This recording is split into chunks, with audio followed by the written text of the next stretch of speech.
Evangelho do Senhor segundo Marcos, capítulo 15, verso 21. Eu vou pregar somente esse versículo. Diz assim a palavra: E obrigaram a Simão Cirineu, que passava, vindo do campo, pai de Alexandre de Rufo, a carregar-lhe a cruz. Vamos orar? Senhor nosso, Todo-Poderoso, eu louvo o Teu santo nome, por esse momento ímpar das nossas vidas, de poder ouvir a voz do Senhor, através da pregação da palavra. Peço que o Senhor, nesse momento, nos abençoe. Abençoe-me para que eu seja fiel à Tua palavra. Que o Senhor me dê sabedoria e habilidade para pregar esse trecho pequeno, à luz das Escrituras e, ó Deus, de toda a tipologia que ele possui aqui no texto, ou seja, à luz da teologia bíblica, daquilo que a Tua palavra nos ensina sobre esse texto. Ajude os meus irmãos a compreenderem este raciocínio e que a mente deles seja tocada, para que esta mente tocada, o coração, a sede do seu ser seja afetado, de maneira que eles possam ver a grandiosidade de Jesus nesse texto que aponta para a sua fraqueza física.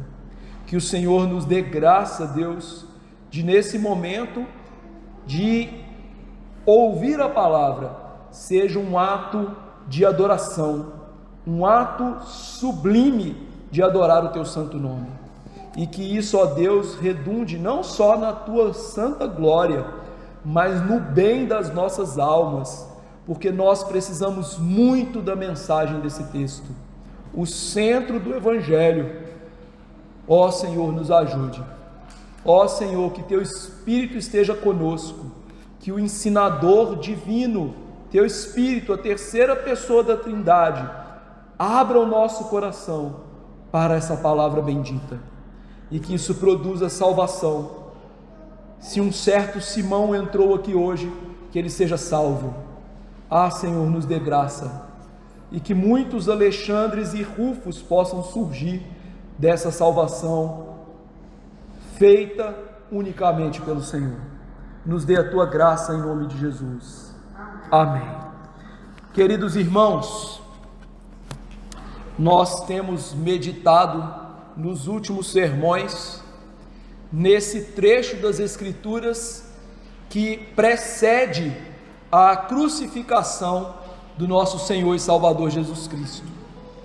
Nós vimos no capítulo 15, em primeiro lugar, o julgamento romano que Jesus foi submetido a ele, julgamento que contava com a providência de Deus em exercer ali uma ironia tão grande, que naquele julgamento descabido e injusto, o nosso Senhor foi tido aos olhos de todos, através de Deus usando a persona pública de Pilatos, como inocente.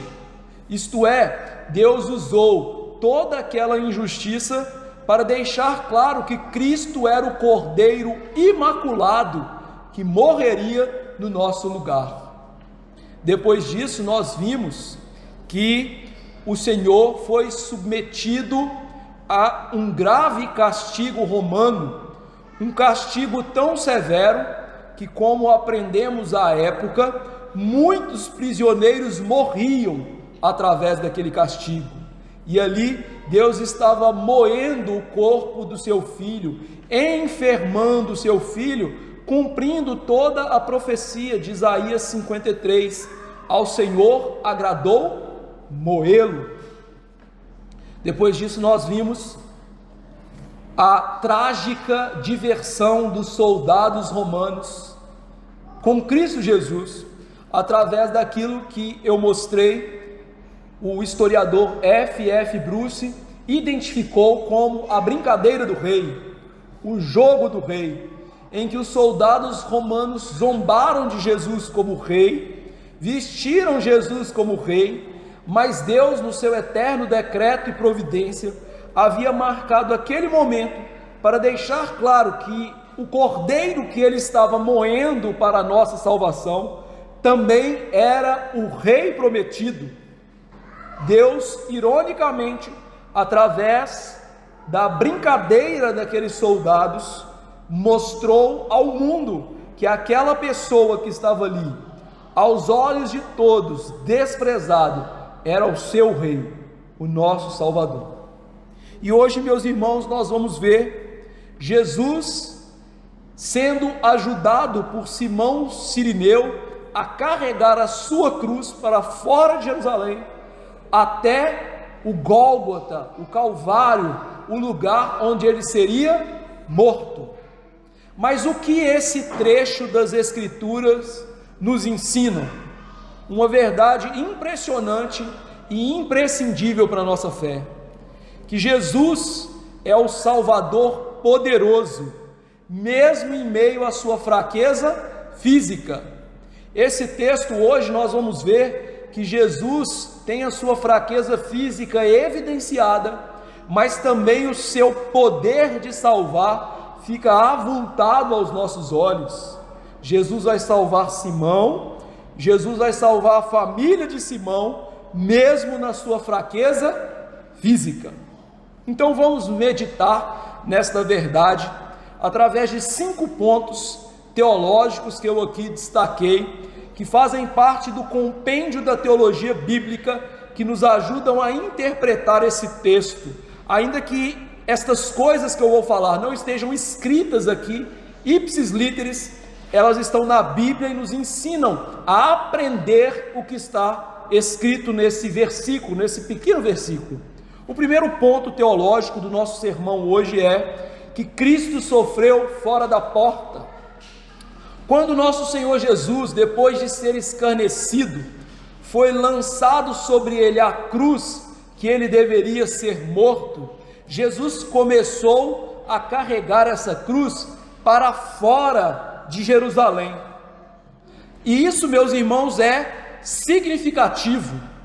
O primeiro aspecto que nós aprendemos do motivo de Jesus carregar a sua cruz para fora de Jerusalém é um cumprimento tipológico do que significa Jesus morrer fora do acampamento de Deus.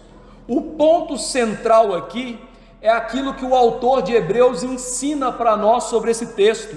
Ele interpreta esta verdade para nós, ligando o fato de Jesus levar a cruz para fora de Jerusalém com o sistema levítico do Antigo Testamento.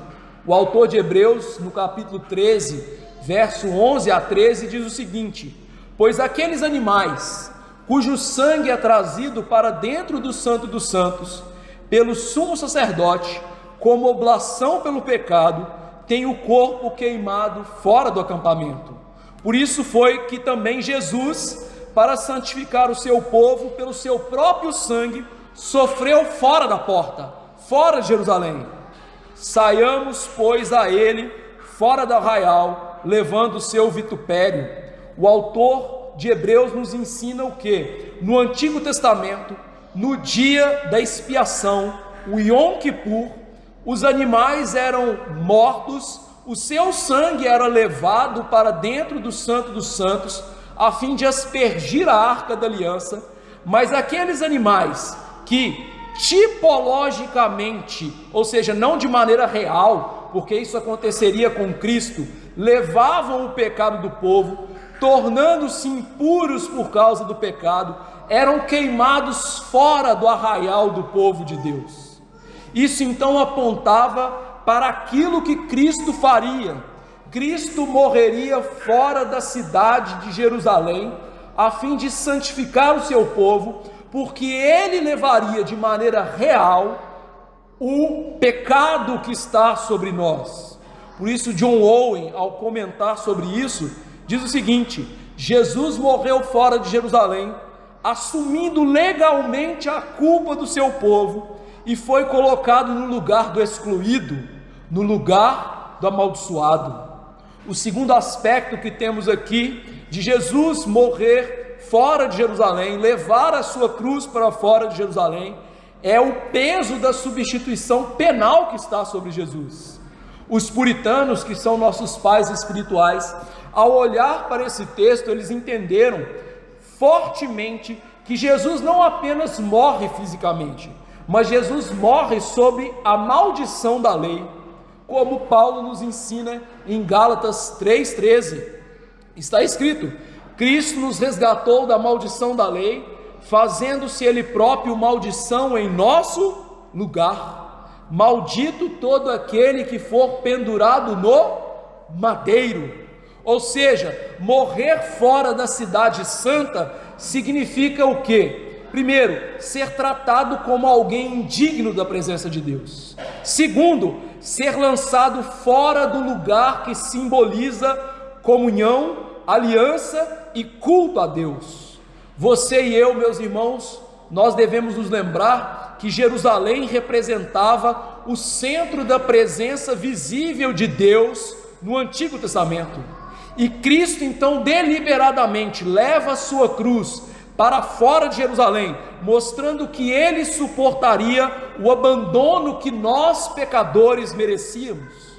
Com isso então nós podemos ligar Cristo levar sua cruz com o brado que Jesus mais tarde daria na própria cruz, que é: Deus meu, por que me desamparaste?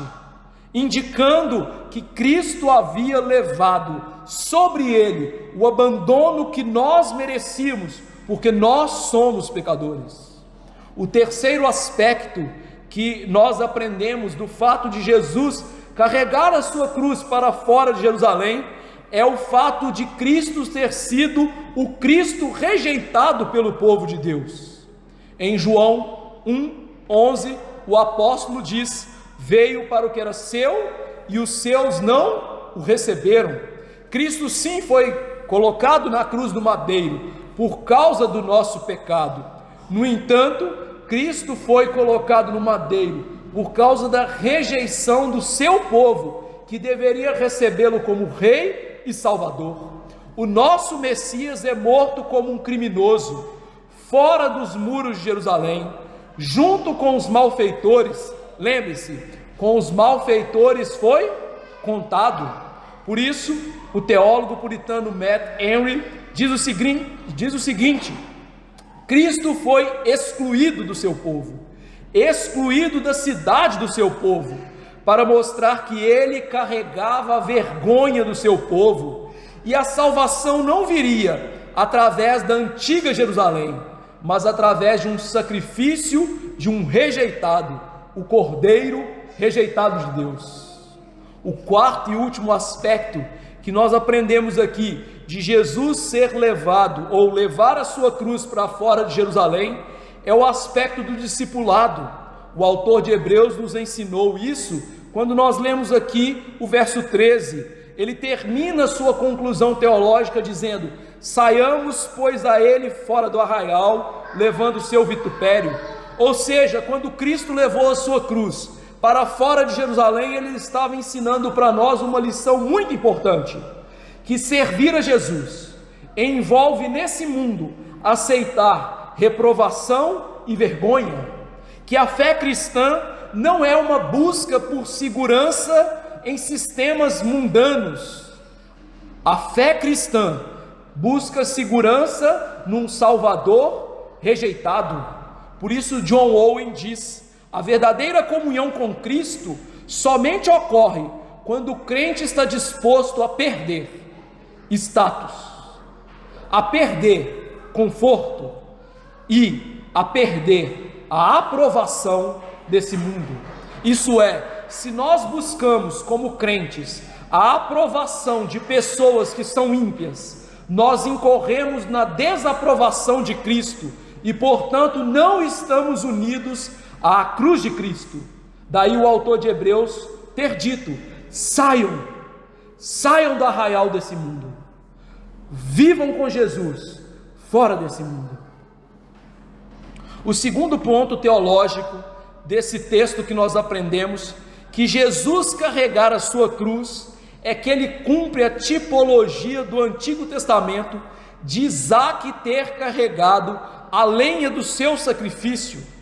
É interessante que nos evangelhos sinóticos, isto é, Mateus, Marcos e Lucas, isso não é narrado, mas João, que costuma preencher as lacunas teológicas que os sinóticos não colocam, nos deixa claro que Jesus sai do palácio de Pilatos, ele mesmo carregando a sua cruz. No texto de Marcos isso não fica aparente. No texto de Marcos diz: e obrigaram Simão Cirineu, que passava, a carregar-lhe a cruz. Mas João nos deixa claro que Jesus começa a sua via dolorosa até o local de crucificação carregando a sua cruz. O nosso Senhor sabia que era necessário, era mistério, ele ter carregado a sua cruz, mesmo que durante aquela noite anterior e durante a manhã daquele dia ele tivesse sido consumido no seu corpo com agonia, suor de sangue e dor por ter sido lacerado pelos soldados romanos. Ele sabia que era necessário fazer aquele esforço hercúleo de levar a sua cruz. Por quê? Isso não era só um costume romano. Os romanos faziam com que os crucificados carregassem a sua cruz, mas o nosso Senhor sabia que se ele não carregasse a sua cruz, a profecia e tipologia bíblica do Antigo Testamento, de Gênesis 22, em que o Senhor Deus proveria um cordeiro santo para morrer no nosso lugar, e que ele deveria carregar sobre si a nossa culpa, não se cumpriria. Por isso que Jesus, para tapar a boca dos céticos e para tapar a boca daqueles que poderiam dizer: está vendo? Olha, Jesus não carregou a sua cruz. Jesus faz esse esforço de ser aquilo que Isaac foi no Antigo Testamento. Você deve se lembrar da história que acabamos de ler na nossa liturgia. Deus pede a Abraão para que sacrificasse o seu filho, e a lenha que iria ser usada para o sacrifício de Isaac foi carregado por ele mesmo. Portanto, Cristo deveria carregar ele mesmo o madeiro para ser oferecido como nosso sacrifício. Por isso, um dos maiores pregadores ingleses diz o seguinte: isso nos lembra o cumprimento da tipificação de Isaac. Parecia estar sob grande perigo que aquela profecia não se cumpriria, uma vez que a fraqueza do nosso Senhor era tão evidente desde o início, sendo então já motivo suficiente para colocar a cruz sobre Simão Cirineu. O que esse homem está nos dizendo é: Cristo estava tão fraco que era possível os soldados romanos, no primeiro lance, colocar a cruz em outra pessoa, mas por causa de Deus ter decretado todas as coisas e da sua providência santa governar a mente dos homens e todos os eventos que acontecem, Deus fez com que aqueles soldados, para cumprir os is e os tios das profecias, fosse colocada sobre Jesus aquela cruz, mesmo que por breve instante, mostrando então que Cristo era o nosso Isaac, que Cristo era o nosso sacrifício, que a lenha do holocausto estava sobre ele. Cristo tinha que carregar a sua cruz. E com isso, meus irmãos, nós aprendemos algo belíssimo, que na nossa expiação não há participação humana. Ou seja, Cristo carregou aquela cruz tipologicamente para mostrar o quê? O ser humano é incapaz da sua salvação. É isso que está em Isaías 63, 3. Pisei o lagar sozinho, disse Deus. Isto é, nenhum homem, nenhum ser humano, nenhum ser do universo, a não ser o próprio Deus, participou completamente da nossa redenção. Nenhum esforço humano contribui para a expiação do nosso pecado. Nada que façamos é meritório diante de Deus. A expiação do nosso pecado só poderia vir através de Jesus Cristo. Cristo então quebra essas doutrinas espúrias e antibíblicas que diz que o homem participa da sua salvação, que o homem precisa acrescentar algo na obra de Cristo. Pelo contrário, a obra de Cristo é plena, a obra de Cristo é cabal, a obra de Cristo é suficiente para a nossa salvação. Ele carregou a sua cruz. Mas, meus irmãos, Jesus não carregou a cruz física sozinho. A cruz espiritual, a qual eu acabei de dizer que era a punição dos nossos pecados, sim, mas a cruz física, Jesus também teve a ajuda de um homem, Simão Cirineu. Por isso, o terceiro ponto teológico do nosso sermão é que Simão é uma figura da igreja. É muito instrutivo que outra pessoa se tornasse participante do fardo de Cristo, de levar a sua cruz até o Calvário, até o lugar da sua morte. Fez parte do conselho divino que, para a salvação do homem, nós não pudéssemos fazer nada, mas que nós fôssemos participantes da obra de Cristo em levar essa salvação às pessoas. Isto é, quanto à expiação dos pecados das pessoas, eu e você, nós nunca salvaremos ninguém. Nós já aprendemos isso no Salmo 49, verso 7, que diz que a alma do irmão ninguém pode remir, porque o preço dessa alma é caríssima. No entanto, em relação a levar a salvação ao próximo, a pregar, evangelizar, a levar o reino de Cristo aos rincões desse mundo, Deus nos fez participantes da sua obra. Cristo não trabalha sozinho, nós somos cooperadores com Deus para elevar a mensagem da cruz de Cristo às outras pessoas. Portanto, nas mãos de Deus, nós devemos ser participantes das dores e labutas do Evangelho, para resgatar pessoas da escravidão do pecado, da escravidão de Satanás, para conduzir pessoas à liberdade da luz de Cristo. Foi isso mesmo que Paulo nos ensinou. Paulo nos ensinou isso, escrevendo aos Romanos, dizendo que nós somos herdeiros do sofrimento de Jesus. Obviamente, Paulo não estava falando do sofrimento vicário, substitutivo da cruz de Cristo. Ele estava falando do sofrimento em prol do Evangelho. Paulo também, escrevendo em outro lugar, diz que ele preenchia o que faltava do sofrimento de Cristo. Ora, Paulo não está sendo herético, Paulo está ensinando acerca do sofrimento em prol do Evangelho.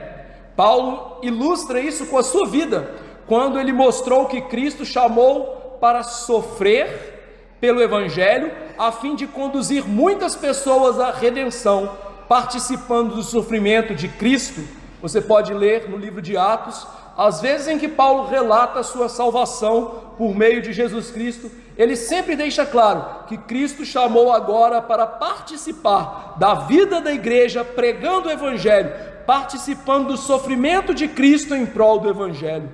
Portanto, quando Simão Cirineu é chamado a carregar a cruz de Cristo, ele representa a igreja, ele representa cada crente individualmente. Além disso, ele representa e encarna um sermão precioso de Cristo acerca da natureza do discipulado. Jesus certa vez disse para nós qual é essa natureza. Deixe-me ler Lucas 14, 27. E qualquer que não tomar a sua cruz e vier após mim, não pode ser meu discípulo. Esse sermão que Cristo pregou incorpora-se de maneira real nessa pessoa, Simão de Cirene, ensinando-nos que o discípulo tem que ser como seu mestre. Quem quiser ser discípulo de Jesus tem que seguir o crucificado. tem que carregar a sua cruz.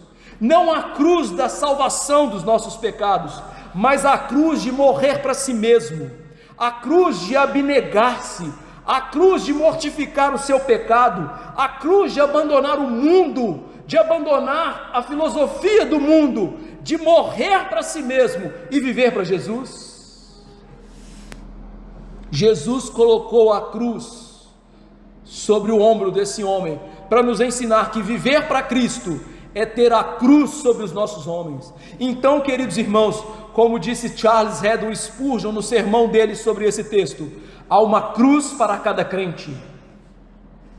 A lição é que todos nós carregamos a nossa cruz, e devemos carregar sem hesitar, e devemos sair fora do acampamento desse mundo, suportando o opróbrio do mundo.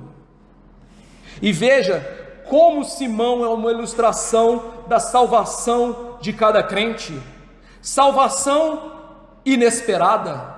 É interessante que esse texto, no original, apresenta como se fosse um certo Simão, ou seja, um Simão qualquer. Simão era um nome comum, como nos nossos dias é João, Pedro, José. Quem carregou a cruz de Cristo? Não foi Pedro, não foi Tiago, não foi nenhum dos apóstolos, foi um certo Simão. E um Simão de um lugar, queridos irmãos, inusitado, Cirene, na África, que ficava a mais de 1000 quilômetros de Jerusalém. Aquele homem era um judeu que morava a milhares de quilômetros de Jerusalém e que veio adorar o Senhor na época da Páscoa e foi obrigado a carregar a cruz de Cristo, e ele não havia planejado isso, ilustrando, queridos irmãos, a nossa salvação. Deus salva certos Simões. Deus não salva pessoas ilustres, Deus não salva pessoas que são sublimes, Deus não salva pessoas que são justas em si mesmo. Isso nem existe. Por isso Jesus disse: eu vim para os doentes. Por isso, nessa congregação, todos nós somos Simões, desconhecidos aos olhos humanos, mas conhecidos por Deus, que estávamos longe da graça, longe do lugar de comunhão, mas que somos amados por Deus na eternidade, e que Deus planejou a nossa salvação. Obrigaram Simão a carregar a cruz de Cristo. Um homem que vinha do campo, um homem que não planejou, um homem que não queria saber de Jesus, um homem que não participou do ministério de Jesus, um homem que não sabia nada de Jesus, e agora é alguém que vai ser alcançado por Jesus. Por isso nós devemos orar para que muitos Simões entrem nas nossas igrejas, que muitos Saulos de Tarso sejam escolhidos na eternidade, transformados pelo poder da graça e alcançados pelo Senhor, mesmo que isso não seja algo aos nossos olhos tão latente e brilhante, porque o nosso Senhor chama eficazmente pelo seu Espírito e das maneiras, meus irmãos, que mal podemos esperar. Simão veio de longe, sem saber o que esperava por ele, mas não há coincidência aqui. Deus ordenou cada detalhe para que aquele homem pudesse na Páscoa viajar milhares de quilômetros, carregar a cruz de Cristo e ser salvo. Deus tinha outros planos para Simão. Não era adorar na Páscoa, era ser salvo pelo Cordeiro Pascal. E é assim que acontece conosco. Fazemos planos, pensamos em coisas na nossa vida, mas Deus nos chama e nos alcança para algo maior. É assim que muitos vêm ouvir o Evangelho, sem intenção de se render, mas são constrangidos pela graça. Simão passava, diz o texto, e foi alistado pelo céu. Em quarto lugar, no nosso texto, essa é uma cruz que salva famílias. Esse texto tem um detalhe interessante. Pai de Alexandre e de Rufo. Pai de Alexandre e de Rufo. Marcos, meus irmãos, como eu já ensinei, escreve a igreja dos romanos, e ele faz questão de citar Alexandre e Rufo. Esse é um detalhe curioso, porque Marcos não costuma mencionar parentes de personagens secundários sem motivo. Isso nos indica coisas importantes acerca desse detalhe que nos parece insignificante. Ao ler esse texto parece bobo: Simão, pai de Alexandre e de Rufo, e daí? Mas o primeiro e mais óbvio motivo de Marcos ter citado esses homens é que Alexandre e Rufo eram conhecidos da igreja primitiva e sobretudo da igreja de Roma, a qual Marcos escreve. João Calvino, o reformador de Genebra, observa: Marcos nos acrescenta esses nomes não por curiosidade histórica, mas porque esses homens eram conhecidos dos seus leitores. Para ele, isso reforça a historicidade do relato e sugere que a família de Simão tornou-se parte da comunidade cristã. Ou seja, a menção dos filhos de Simão é um testemunho vivo do acontecimento. Cristo de fato levou a sua cruz, Cristo de fato morreu por nós, mas é um testemunho vivo do que Jesus é capaz de fazer: salvar famílias. Por isso, acrescentar Alexandre e Rufo tem um peso pastoral e apologético ao texto.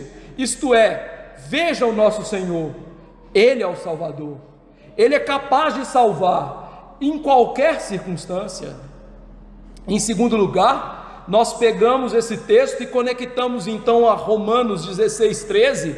Lembre-se, Marcos escreve aos Romanos, e a carta aos Romanos cita esse tal de Rufo. Em Romanos 16:13 diz: saudai a Rufo, eleito no Senhor, igualmente sua mãe, que também tem sido uma mãe para mim, diz Paulo. Ou seja, meus irmãos, uma comprovação que esse Rufo citado por Marcos, escrevendo aos Romanos, é o mesmo Rufo citado por Paulo, escrevendo também aos Romanos. O que isso significa? O teólogo puritano diz o seguinte: Simão foi constrangido a carregar a cruz. O sofrimento imposto a ele se tornou um instrumento de graça. O resultado visível foi uma família alcançada pelo Evangelho. Isto é, o nosso Senhor Deus fez com que aquele homem carregasse a cruz, não somente para a salvação dele, mas também para que a sua família, que foi eleita eternamente, fosse alcançada pela graça. Por isso, meus irmãos, a cruz de Cristo não é como muitas pessoas dizem hoje, uma cruz que salva indivíduos. Não, o plano do Senhor sempre foi que a sua cruz alcançasse casas inteiras. A obra pactual de Cristo, não no sentido automático, mas orgânico e providencial, deseja alcançar as nossas famílias. Por isso a lógica do texto é: Simão encontra Cristo no caminho do sofrimento.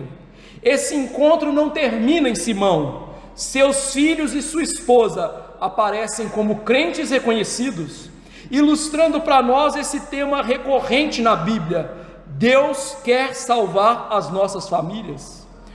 E para isso, meus irmãos, eu vou lembrar-lhes da promessa que Deus fez a Abraão, que no seu descendente, que nós lemos aqui hoje em Gálatas 3, que é Cristo, Deus abençoaria todas as famílias da terra.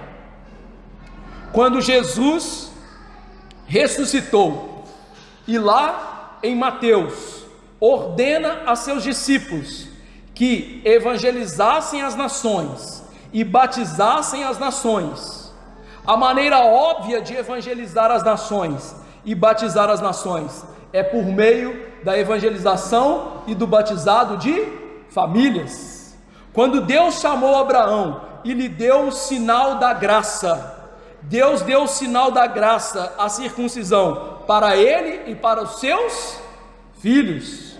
Quando o apóstolo Pedro, no dia do Pentecostes, pregou a salvação aos judeus recalcitrantes, e ele lhes chamou ao arrependimento, e eles creram, ele disse: a promessa é para vós outros e para os vossos filhos. Quando nós vemos então no livro de Atos, especialmente no capítulo 16, a salvação de Lídia, que era de Tiatira, mas estava morando em Filipos, aquela mulher é salva. Paulo vai até a sua casa, prega aos seus e batiza a sua casa.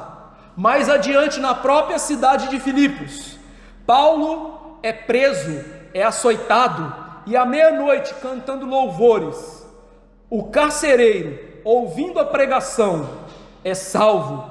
Paulo vai até a sua casa, toda a sua casa crê, e todos são batizados. Isso é, Deus não quer salvar indivíduos, Deus quer salvar as nossas famílias. A igreja é a família de famílias. A cruz de Cristo salvou Simão, mas não somente Simão, mas a sua família. Nesse texto, nós temos algo inusitado. Um grande contraste está acontecendo quando Simão carrega a cruz de Cristo. Os judeus, segundo Lucas, estão zombando de Jesus. E aqui nós temos então um grande contraste daqueles que rejeitam a cruz de Cristo e aqueles que são transformados pela cruz de Cristo. Enquanto os líderes judeus rejeitam a Cristo e, na verdade, condenam Jesus à morte pela cruz, porque é assim que eles pedem: crucificam, crucificam. Simão carrega a cruz de Cristo, um estrangeiro, africano, sirineu, que ninguém dava nada por ele, e que, entre aspas, por acaso estava ali, mas que representa para nós aqueles que recebem a Cristo, aqueles que recebem a cruz de Cristo, aqueles que são discipulados por Cristo. Por isso, Arcis Sproul ensina para nós que Marcos está nos mostrando aqui um aspecto do discipulado cristão. A cruz atrai seguidores. Antes da ressurreição de Cristo, mesmo diante da insurreição e da rejeição do mundo. Veja que coisa maravilhosa. Enquanto o homem toma a obrigação de carregar a cruz, todos os outros que gritaram crucificam estão rejeitando Jesus. Que grande contraste. E em quinto lugar, nesse ponto, um detalhe catequético para nós. Marcos, meus irmãos, que escreve esse evangelho para os romanos, escreve para uma igreja perseguida.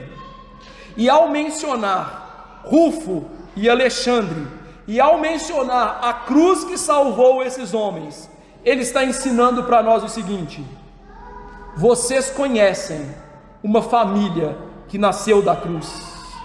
Isso iria então fortalecer a vida dos seus irmãos, fortalecer a igreja de Roma, mostrando então o que?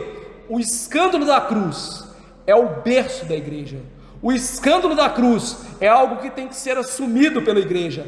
Ser cristão é identificar-se com o escândalo da cruz.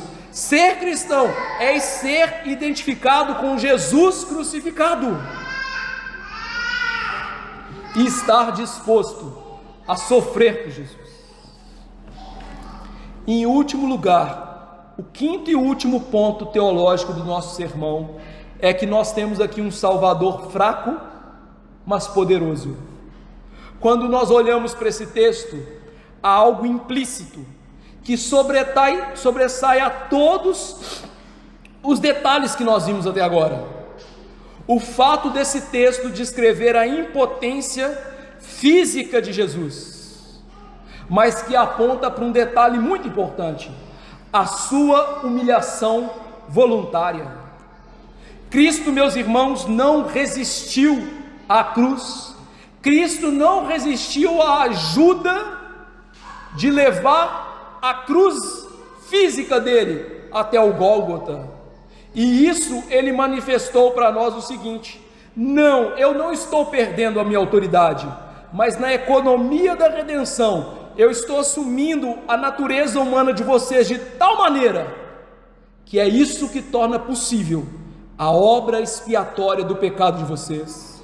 Ou seja, o fato de Cristo estar fraco e não conseguir carregar a sua cruz, não diminui a sua obra, Pelo contrário, aponta para a sua obra, mostrando que Cristo assumiu a nossa natureza humana, com todas as suas fraquezas, com todas as suas incapacidades, para que Ele pudesse nos salvar do nosso real problema, o pecado. Por isso, a força física do nosso Salvador não influi na nossa salvação, mas a eficácia espiritual do seu sacrifício é a chave da nossa salvação. Por isso Calvino disse o seguinte: Cristo, ao submeter-se à necessidade humana, ele não abdica do seu poder, ele está escondendo o seu poder debaixo da cruz. Cristo está aqui escondendo o quão poderoso ele é, o quão divino ele é, naquela mortalha de um corpo condoído, destruído. Está ali por trás o Rei, o Salvador, aquele que é extremamente poderoso. Eu quero fazer lembrar aos irmãos o seguinte: esse Jesus que não consegue carregar a sua cruz é o Jesus que parou o mar, é o Jesus que parou os ventos, é o Jesus que multiplicou pães e peixes, é o Jesus que levantou mortos. Não havia poder suficiente em Jesus para carregar aquela cruz? Havia tanto poder em Jesus que ele poderia não só carregar aquela cruz, mas destruir todas as coisas fazendo assim, se ele quisesse. Em segundo lugar, o poder oculto da graça eficaz. Simão não escolheu a cruz. Veja que coisa interessante: obrigaram Simão a carregar a cruz. E isso nos apresenta uma coisa impressionante acerca da nossa salvação. A nossa salvação, ela é feita, meus irmãos, sem o consentimento da nossa carne. Cristo está então aqui ilustrando para nós o poder da graça irresistível e eficaz. O que eu quero dizer com isso? A teologia bíblica, ao contrário da teologia espúria da maioria das igrejas dos nossos dias, não diz que nós podemos resistir à graça de Deus. A graça de Deus é irresistível. Ensina que nós não temos participação na nossa salvação, que Deus nos salva sem o consentimento da nossa carne. Por quê? Qual é a realidade do ser humano sem Cristo? Nós nascemos mortos em delitos e pecados. Os nossos corações são enganosos. Paulo diz que a nossa carne tende para o pecado e não agrada a Deus, e pelo contrário, a nossa carne é inimizade a Deus. Paulo disse: ninguém deseja a Deus, ninguém busca a Deus, ninguém honra a Deus. Então Deus, para nos salvar, tem que fazer algo contrário à vontade que nós temos. Ele tem que realizar uma obra interna, sem o nosso consentimento. Ele regenera o nosso coração, ele nos dá uma nova natureza, ele tira o coração de pedra e dá um coração de carne, e só depois que isso acontece, é que nós temos vontade de servir a Deus. E isso está ilustrado aqui. Obrigaram Simão a carregar a sua cruz. A salvação de Simão não estava no escopo da sua vontade. Simão não carregou aquela cruz porque ele queria ser salvo. Simão não foi a Jerusalém porque ele queria ser salvo. Simão não deparou-se com Jesus vindo do campo porque ele queria ser salvo.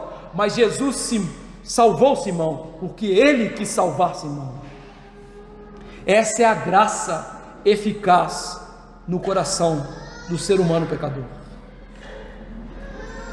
Em terceiro lugar, nós temos aqui, nesse Jesus fraco, mas poderoso, um grande paradoxo. Jesus está aparentemente fraco aos olhos humanos, mas espiritualmente Jesus é irresistível. Nós vemos aqui que o poder de Cristo não pode ser medido pelos seus atos externos, mas pela eficácia da graça no coração dos eleitos. Quando olhamos para Cristo nesse texto, na sua carne, sim, ele está fraco.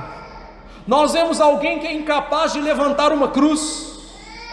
Então podemos ser tomados de assalto, acreditando que aquele homem era um homem de dores, fraco e capaz de ser resistido. Mas a verdade é que o contrário é o que acontece. Aquele homem de dores, era impossível que fosse resistido na sua graça salvífica.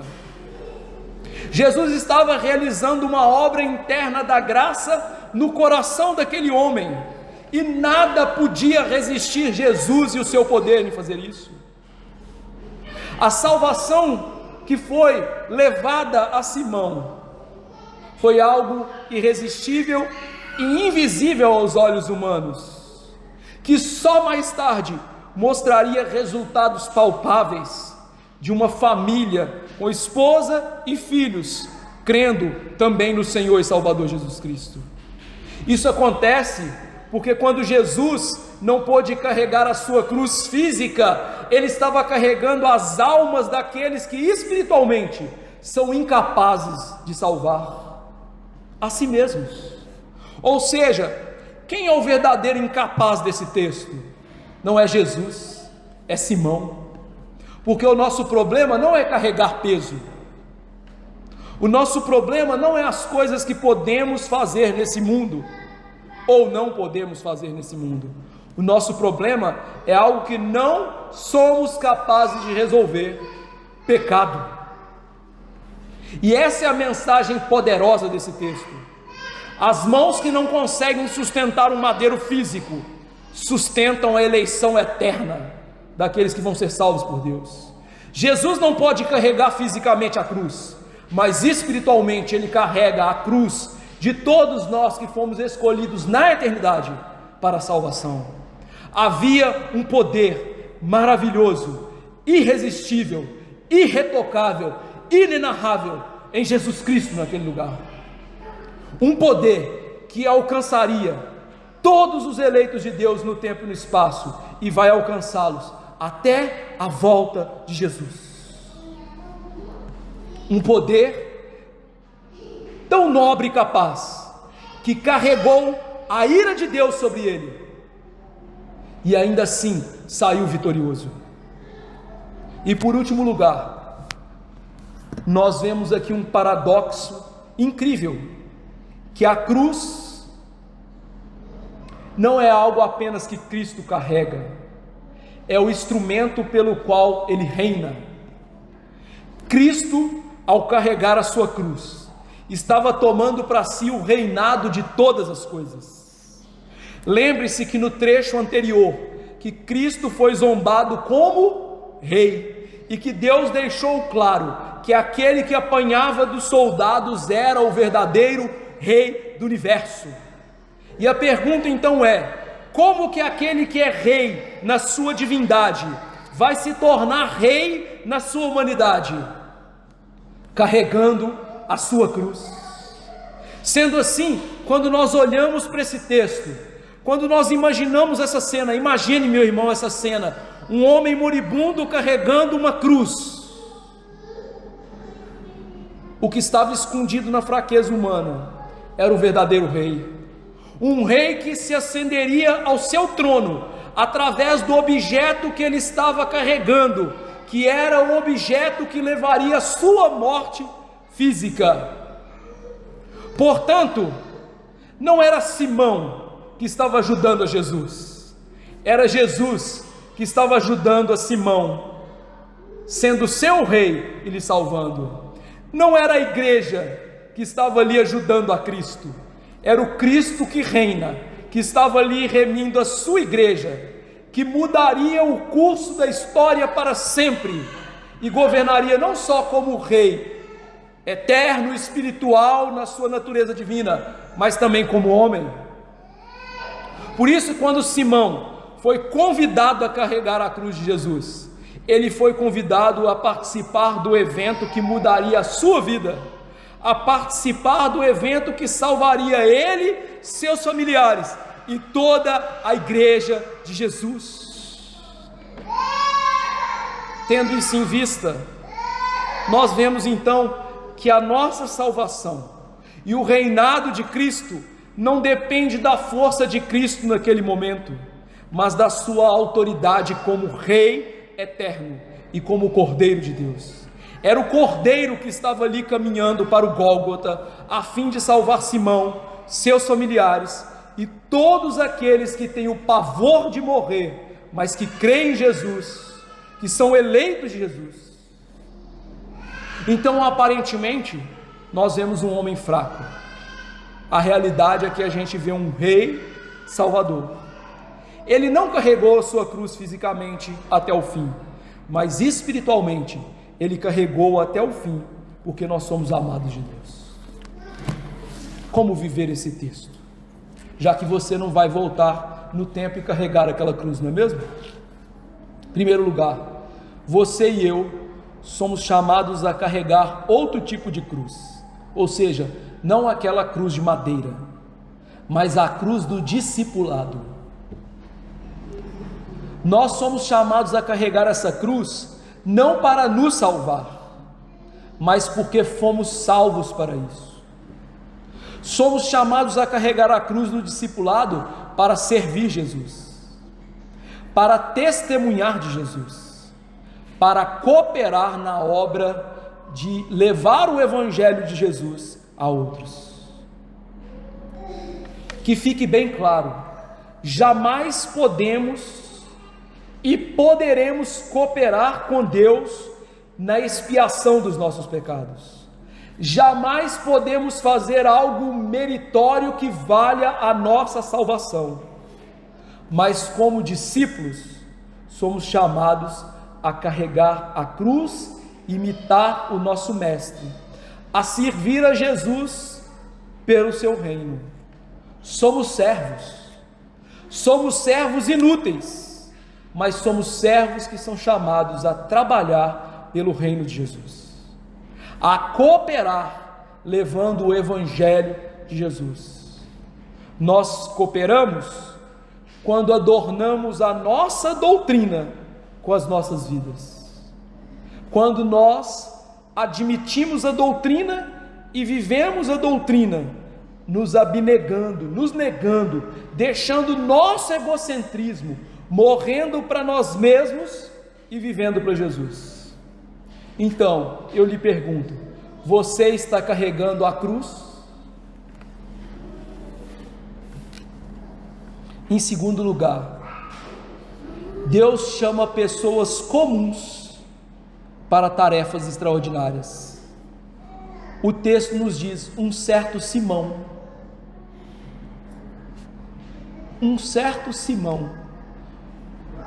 Posso fazer um trocadilho? Um Zé Ninguém.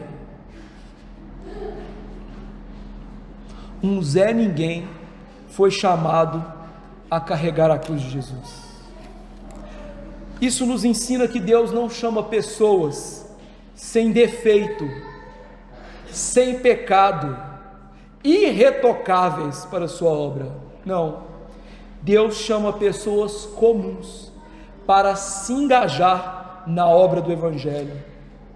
Veja os apóstolos, eles eram homens comuns, pescadores, homens da Galileia, famosos Zé Ninguém, sem nada de extraordinário.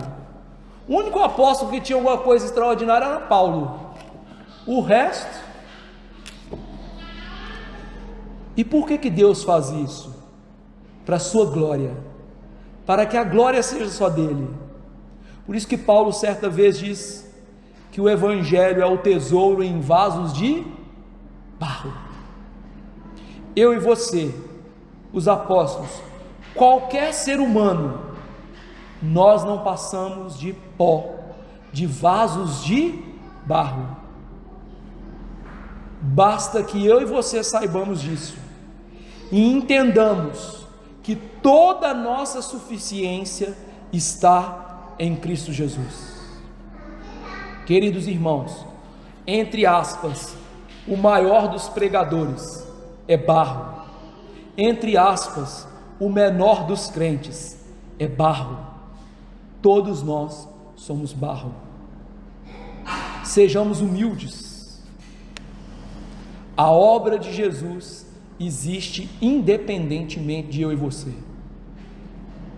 Tem muita igreja aí cantando, né? Você é importante, você tem valor.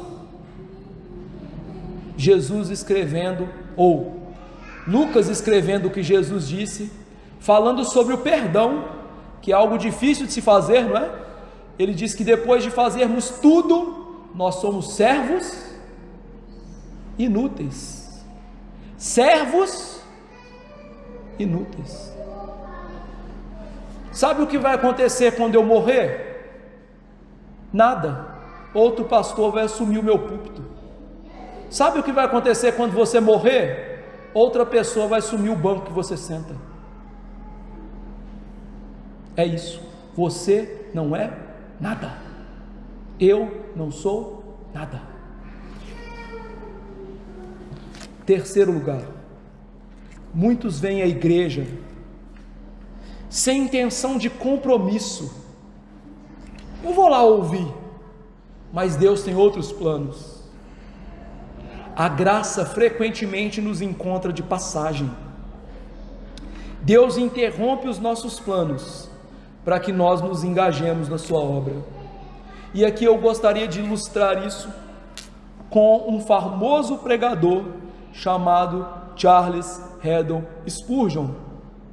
Spurgeon não tinha planos de ser um verdadeiro crente. Um dia Spurgeon entrou numa igreja e o pregador oficial não foi, e um homem simples pregou, e a mensagem é: olha para Cristo e seja salvo. E Deus mudou os planos de Spurgeon, e Deus fez daquele um homem, entre aspas, um grande pregador, que levou milhares de pessoas a Cristo. Isso significa o quê?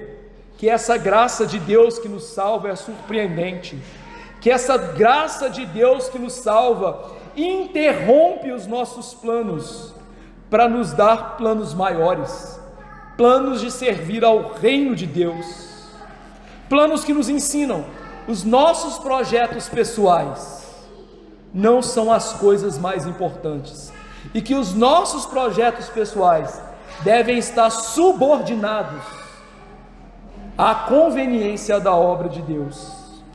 Afinal, foi assim que Jesus nos ensinou: buscai primeiro o reino de Deus e a sua justiça. Quarto lugar, carregar a cruz começa quando nós somos feitos cristãos por Jesus Cristo. Mas carregar a cruz não é só naquele momento inicial, continua na nossa confissão pública de fé, quando nós nos achegamos e dizemos: eu creio nesse Jesus, esse Jesus é o meu Salvador, eu quero servir publicamente esse Jesus. Por isso o cristão não pode viver uma fé secreta. Confessar a Cristo e viver uma vida diante de todos que confessa a Cristo é imprescindível.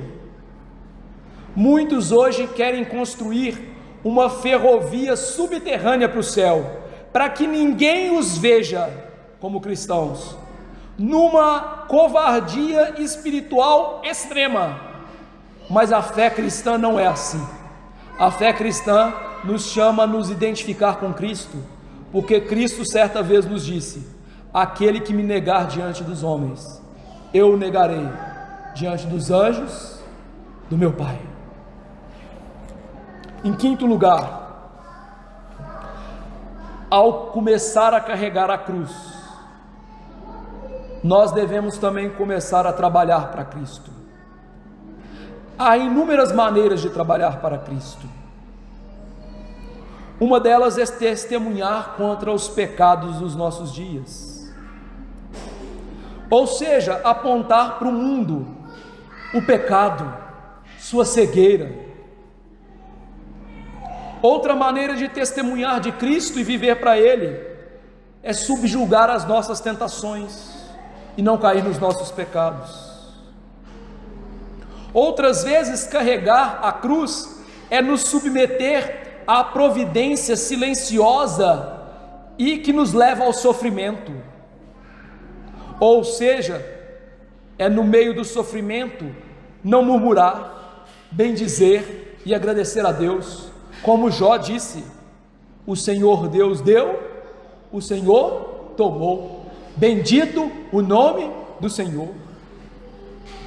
E uma coisa é certa: à medida que nós carregamos a nossa cruz, que no início sim é pesada, o fardo de Cristo vai tornando essa cruz cada vez mais leve, e aquilo que antes era uma dor vai se tornar um prazer, viver para Jesus.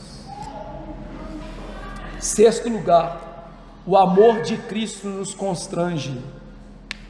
O amor de Cristo, meus irmãos, tem que invariavelmente nos levar a uma vida consagrada a Jesus. Mas essa vida consagrada, que é tão zombada pelo mundo, na verdade, é a verdadeira vida nobre, heróica e sublime. Os ímpios olham para nós carregando a nossa cruz e zombam. Está vendo? Os cristãos não sabem viver, os cristãos não são alegres, os cristãos não vivem nos mesmos pecados que nós, a vida deles é tristonha, chata, modorrenta. E aí a Bíblia grita nos nossos corações que as delícias perpétuas são o Senhor e a sua presença, e que a vida mesquinha, vivida para nós mesmos, é uma vida vazia e que conduz ao inferno. Esse tempo que nós vivemos exige que nós cristãos sejamos comprometidos e mostremos esse mundo que o cristianismo passivo de muitos cristãos hoje é um falso cristianismo. Simão carregou a cruz. Sétimo lugar, carregar a cruz, isso é, sofrer, nos aproxima de Jesus. O que levou Simão a colar o rosto dele perto ao de Jesus? A dor de carregar a cruz. Querido irmão, aquela cruz era pesada, carregar aquilo seria uma grande dor para aquele homem, mas foi a dor dele que o levou para perto de Jesus. Foi a dor dele que levou a seguir os passos de Jesus. Por isso que a Bíblia nos ensina que trabalhar e sofrer por Cristo nos leva a conhecer melhor a Jesus. Por isso que a Bíblia ensina que o sofrimento é usado por Deus para nos aproximar dele, que o sofrimento é usado para nossa santificação. Ou seja, ainda que nós não sejamos masoquista e fiquemos olhando para o céu e falando assim: Deus manda sofrimento, eu amo sofrer. Nós olhamos para o sofrimento e falamos: graças a Deus, isso vai me fazer mais parecido com Jesus. Então o sofrimento cristão é uma grande bênção para nós. Oitavo lugar, Simão participou da obra de Jesus, não da expiação. O olhar de Jesus foi a recompensa suficiente para aquele homem, e seus filhos depois carregaram essa honra por toda a vida.